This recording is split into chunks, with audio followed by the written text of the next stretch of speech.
Летняя ночь, только пули свистят по степи, только ветер гудит в проводах, тускло звезды мерцают.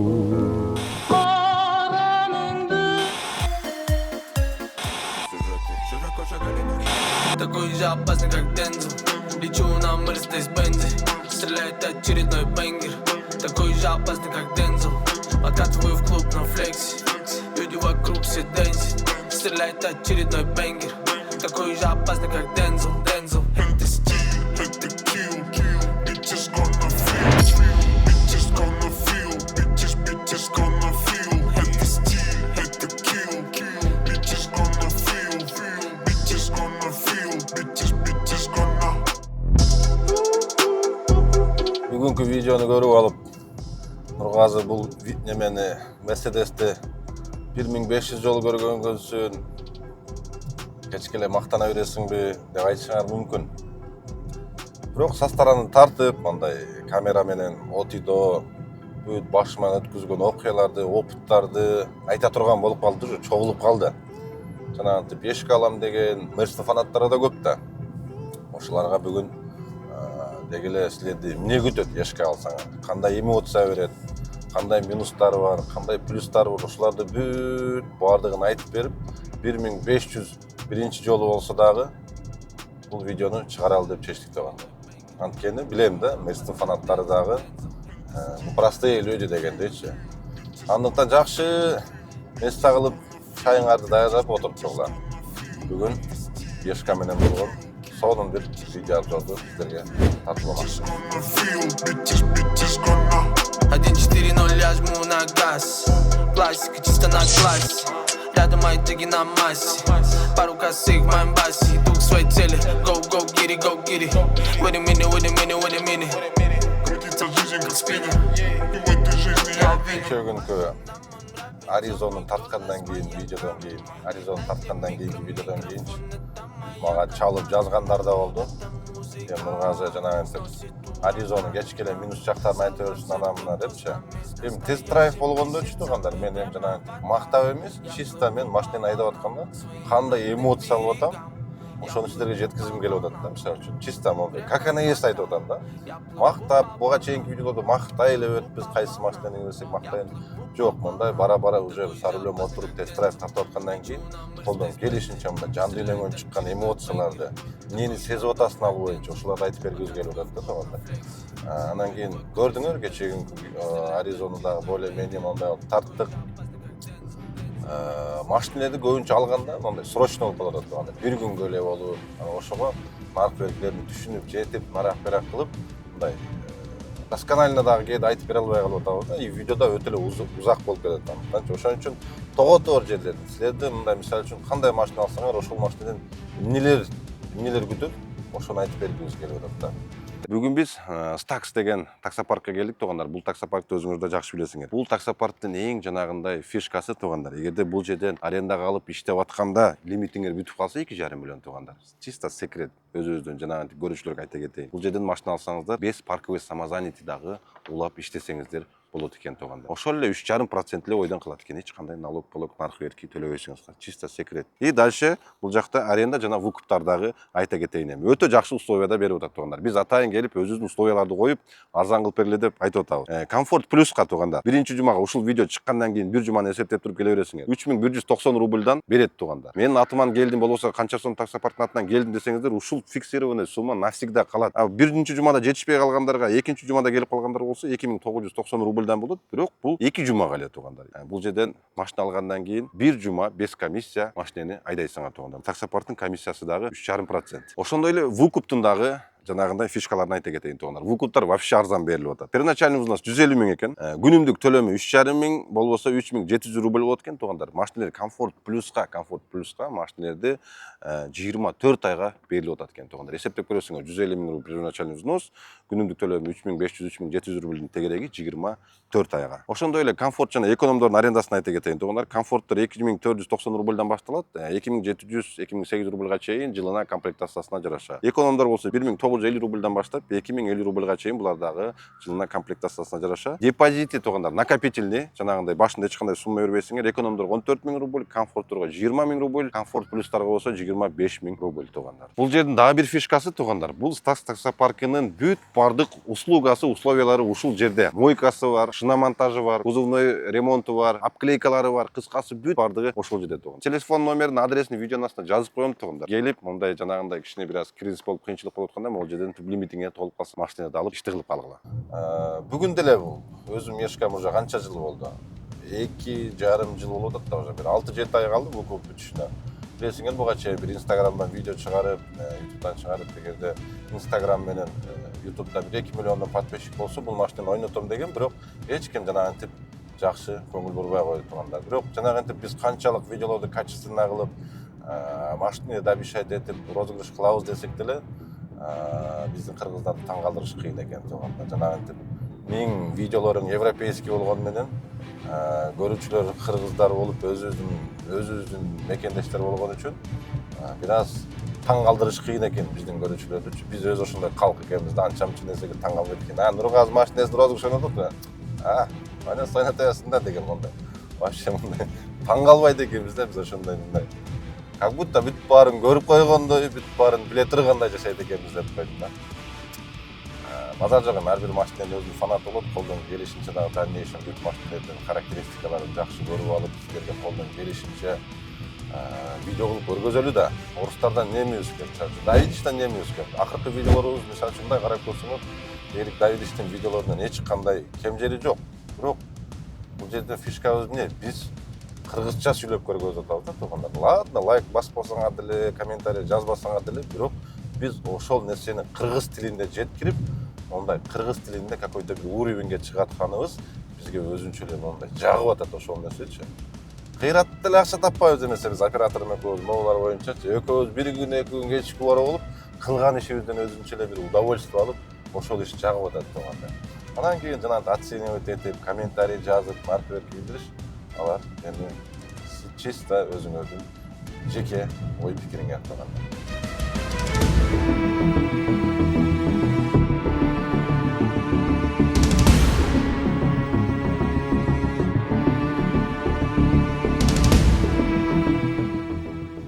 Бирок мындай чын-чынына келгенде, бирок действительно мерз красивый, мар. Бүгүн бул машинанын мындай чисто кузову боюнча бир эки нерсе айтып берсек, мен машинам бул российский сборка болгон үчүн тугандар, эми алсаңар көбүнчө мындай билип алып туруп, европейский сбор болсо жакшы экен деп койдум да. Эмнегедир? Российский сборлордун краскасын жакшы краскалабайт экен да. Мындай некачественный экен. Кичине бир нерсе тисе эле учуп кетип, маркерки болуп, анан кийин лаковый слой дагы өтө слабый болот экен. Машина жуулуп атып эле паутина болуп, өтө жанагындай мелкий царапиналар өтө көп болот экен машиналарда. Европейскилер более мондай краскасы надежныйраак болот тугандар. Крылосунан өзүнчө эле учуп кетиптир краскасы. Например, эшиктин ачылып жабылган жерлери бир аз эле бир нерсеге тисе, жанагы пассажирлар эшикти постоянно ачып чапканда жанагы стойкаларга, бордюрларга, грибокторго тийгенде ошол чекелери бүт учуп кетет экен краскаларычы. Не только ал жери, капоттон деле могул жакта жана дворник турган жерде деле мойкага кирсең көбүнчө жанагынтип мойшикте дворникти арчийбиз деп мондай көтөргөндө капоттун кырлары бүт краскасы учуп кеткен да. А так ходовой частьтары, нар жак бер жактары өтө жакшы.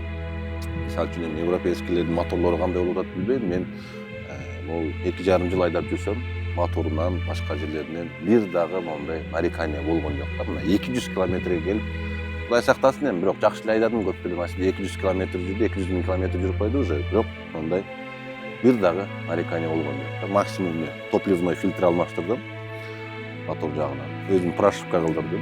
А так вовремя тоосун этим, двигатель прям надежный.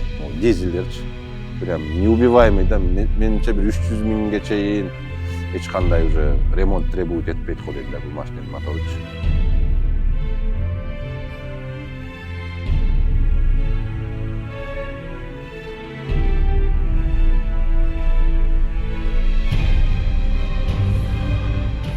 Именно мол 220 дизельдердин минус жағы туғанда именно дизель болгон үчүн коробкасы настолько мондай тупой, же моторго ылайыкталганбы дейм да, жанагы бензиндердин наоборот резко түшүп резко көтөрүлүп турат го, мен ойлонупчу.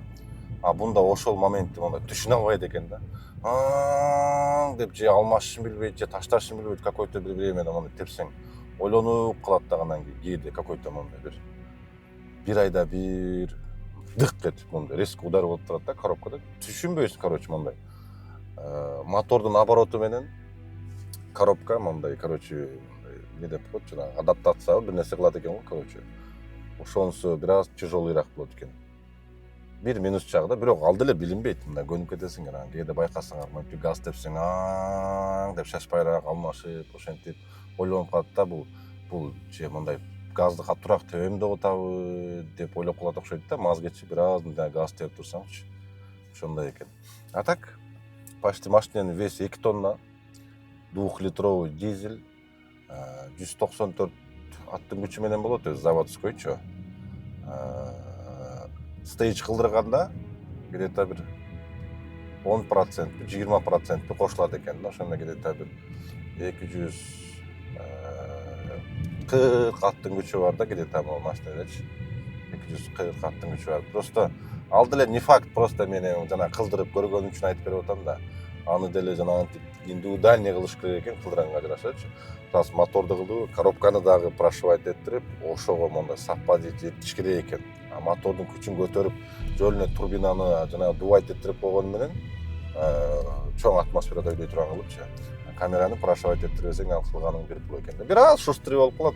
Бир аз билинет, но нагрузка келет экен да көбүнчө. Коробкага бияктан турбинага, турбина жаны чыгып бияктан үйлөп атат, коробка не то все равночу. Ошон үчүн колдон келишинче прошивка кылдыргандар индивидуальный кылдырып, коробканы, моторду бүт баардыгын кылсаңар, где-то бир мондай эшкаларды бир 30-35 миңге прошивка кылып берет. Бирок гарантиясы бар.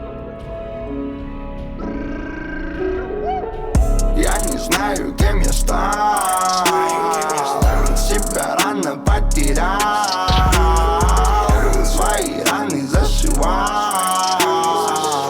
Вроде крутят нелегал, мама. Ты не видел мои взлеты и падения. Думал, не вывез, оказался гением. Моя стихия, музыка, это моя линия. Гну ее по полной, гну без сомнений. Я тихо делал, пока вы меня не верили. Я делал смело битка, хронобили. Баш, мачам, севелеп, ты меня дотерли. Баш на баш, так, без гучма верил я. Чё там почем, джаб чашил шип. Да я бакр, но я ни о чем. Чё там по счету, чё там насчет? Во мне кыргыз хип-хап течет. Это ли true? Вот мы поднимаем, как пираты с братом. Это что-то на богатом, я тебе не друг. Я пацан с квадрат, трат-тат, с автомата. Это тебе тяжеловато. Туугандар, бүгүн биз кайрадан эле бар көчүп кандабыз. Билесиңер, бул жерде услугалары 590 баштап 3000ге чейин, билесиңер, маскасы бар, массажы бар, айтырабыз. Бүт бар жогун бул жакта кылдырабыз туугандар. Мынакей бул жакка келсеңиздер 4-5 стол бар. Биздин жанагы эконом класстан нарак берак иштеген балдар капути могул жакка келгенче алдыра кетин десеңиздер, бул жерде 590го чачыңарды сонун кылып ушул кыскартып бул жактан жууп жөнөтөт туугандар. А бул жагы болсо мастерлер барбери бул жагында туугандар. Бул жакта 790дон башталат услугалары и дальше 3000ге чейин кете берет туугандар. Иштөө убактысын айта кетсек, так, 10дон баштап кечки 10го чейин иштеп атасыңарбы? Эртемек 10дон баштап кечки 10го чейин иштейт.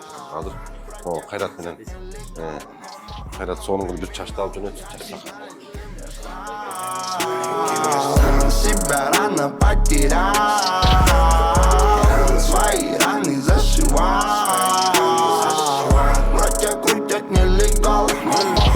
Были в подвалах, теперь мы на самой вышке. Выросли в городе Бишкек. Свое берем всегда и везде. Близких людей не оставим в нужде. Те, кто базарили, что я ноунейм, сами так и остались никем. Мне всегда было начихать на мнение болванов, блядь. С них даже нечего взять. Им никогда не догнать нас. Шакала многого не понять. Факты есть факты, цик-цик спать. Как тяну Репина точно не ждали. И мы так же верны своим взглядам. Огонь, что внутри никому не унять. Нет, нет. Так что не надо смотреть на меня свысока. Я вижу, кто друг, а кто враг. Ай, рахмат, Кайрат. Зор болду. Всё, туугандар. Бул жактын телефон номерин, адресин жазып коем. Келип жашарып кетем десеңиздер, туугандар, келе бересиңер. Мынакей Кайрат сонун кылып силерди жашарып жөнөтөт. Рахмат эле.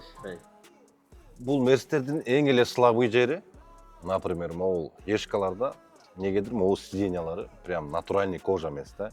И могул алькантарасы дагы натуральный эмес, ушунчалык дорогой болгондон кийин, же российский сборкаларда ушундайбы, сиденьялары действительно слабый да. 200 000 пробегтерди карасаңар, могул боковойдогу, боковой поддержканын могул жериндеги материалдары бүт монтип жыртылып тытылып кетет экен да.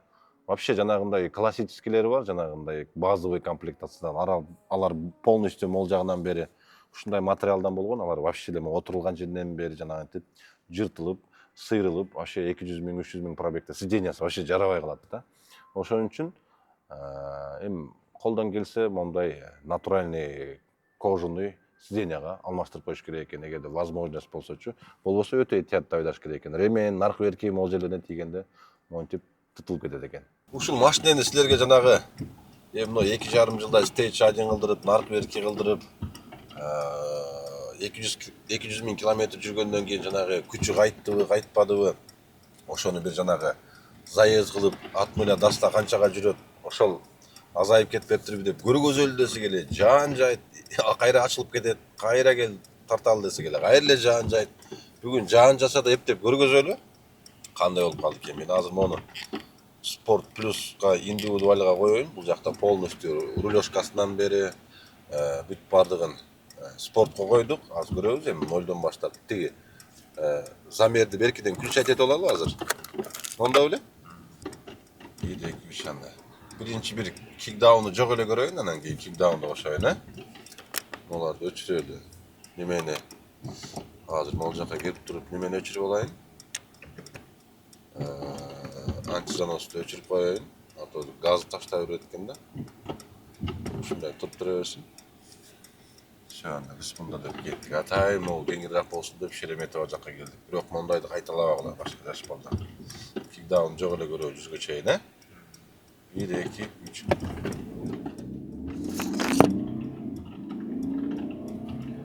Жамгыр жаап атат, ошентсе дагы. Соткан. Көргөздүбү? 8 секунд. Ошондо 7-8 секунд элебиз, ошондой эле. Азыр эми кикдаунду тебип туруп дагы бир көрөлү. Как-то поможет разгоняться или нет дегендейчи. Азыр эми буюрса кикдаун менен көрөбүз. Азыр газды тебип туруп, прям раздуваться этип алып туруп. Өзү на самом деле 7 секундта чыгыш керек эле өзү, могу стейдж 1 болгондон кийинчи. 1-2-3.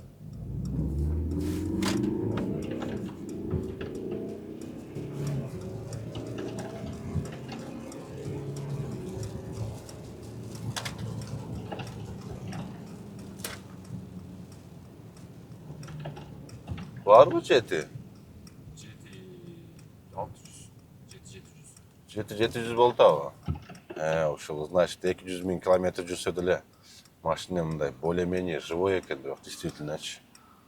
Андан бери эч нерсеси деле каралаган жок да, болгон ошо топливный фильтр менен 2 амортизатор алмашкан. Башка эч жагына тийген эмеспиз бул машинанычы. Азыр буюрса 3-чү заезд, көбүрөөк раздуваться этип алып туруп тебип көрөйүнчү, балким 7 секундта чыгар, ушунусун азыр могул жерде машина өтүп кетсин. Өкө чыгыш керек өзү на самом делечи. Оп. Эми не болуп атат мына? То. Эми түтүп атат, эркекчи түтүп атат могу. Ал. Карма. Капот ташчы. Капот тач. Ач. Өчүр камераны, өчүр эле.